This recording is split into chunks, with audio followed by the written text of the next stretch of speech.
Assurance Prévention, c'est l'association de tous les assureurs qui fait de la prévention, et la prévention, c'est le cœur du métier de l'assureur. Et Assurance Prévention s'occupe des risques qui sont des risques santé, risques routiers, cyber-risques, transition climatique.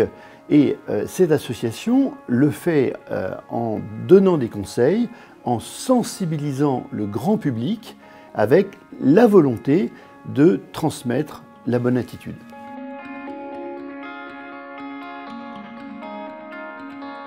Cette année, on s'est intéressé aux distracteurs de conduite, tout simplement parce qu'on estime qu'aujourd'hui, c'est un véritable fléau en France. C'est la 4e cause d'accidents mortels, ce qui n'était pas du tout le cas il y a quelques années. Et en fait, le sujet, il est très simple. Quand on conduit, on a besoin d'une concentration très forte. Et on ne peut pas faire autre chose. Or, on s'aperçoit que beaucoup de Français envoient des SMS, regardent des notifications, que ce soit sur smartphone ou sur une tablette. Et aujourd'hui, ce n'est pas possible. Aujourd'hui, nous sommes dans une économie dite de l'attention. C'est-à-dire que les éléments interactifs, les dispositifs interactifs et numériques cherchent au maximum à récupérer du temps d'attention de la part de leurs utilisateurs. Cette économie de l'attention, c'est un problème avec la conduite, car les utilisateurs vont être tentés d'aller vers leurs écrans, d'aller vers ces interfaces numériques, et donc de détourner d'une certaine partie de leur attention de la conduite en tant que telle.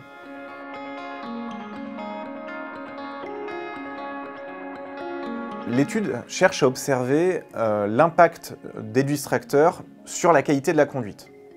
Par exemple, lorsqu'un conducteur va utiliser son smartphone, recevoir un SMS ou envoyer un SMS, nous allons voir si son temps de réaction est différent sur une situation de danger ou s'il va avoir tendance à changer de voie lors de l'utilisation de ce distracteur.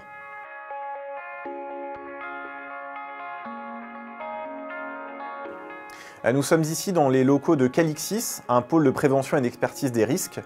Et donc, dans notre laboratoire de recherche, nous avons intégré 2 simulateurs de Velter pour pouvoir justement accueillir nos 30 participants et participer à cette étude. Nous avons donc 30 participants avec une répartition égale hommes-femmes. Nous avons aussi cherché à avoir aussi bien des jeunes conducteurs, des conducteurs plus expérimentés et enfin des conducteurs plutôt seniors pour pouvoir avoir une répartition de la population.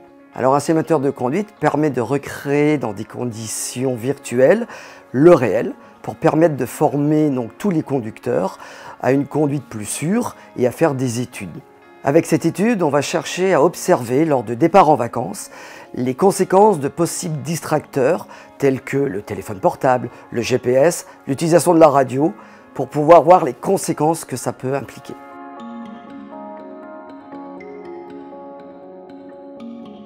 L'étude prouve la dépendance des automobilistes à leur téléphone. 76% utilisent naturellement un distracteur numérique en conduisant. Mais elle démontre aussi une cohabitation impossible entre distracteur et conduite. Notre étude a en effet montré que l'usage d'un distracteur détourne l'attention du conducteur de la route jusqu'à 35 secondes, en composant un numéro de téléphone par exemple, soit à 130 km/h, 1262 mètres sans prise en compte des informations. Multiplie par 13 le temps passé à faire des écarts de trajectoire. Supprime à 100% les contrôles rétroviseurs. L'automobiliste ne fait plus que des va-et-vient entre la route et l'écran. Augmente le temps de réaction de 60%, qui passe en moyenne de 1,25 secondes sans distracteur à 2 secondes avec distracteur. À 130 km/h, c'est plus de 27 mètres parcourus, donc perdus en cas de freinage d'urgence.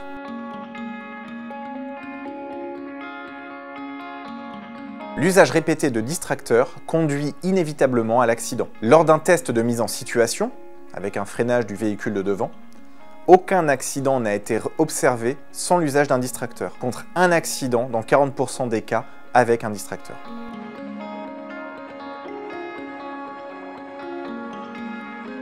Conduire nécessite des ressources attentionnelles, divisées entre de multiples tâches. Contrôle de l'environnement extérieur, intérieur, les usagers, etc.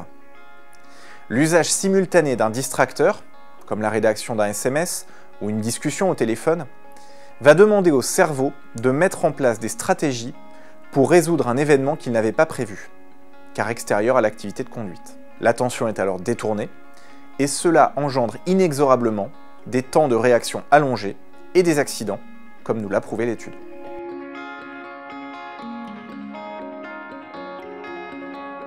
Alors pour rester concentré au volant, il faut évidemment éviter d'utiliser son smartphone, sa tablette, enfin tous les distracteurs que l'on peut connaître, notamment en les mettant sur mode avion, parce qu'on a besoin d'une concentration et on n'a pas besoin justement d'être tenté de regarder une notification par exemple.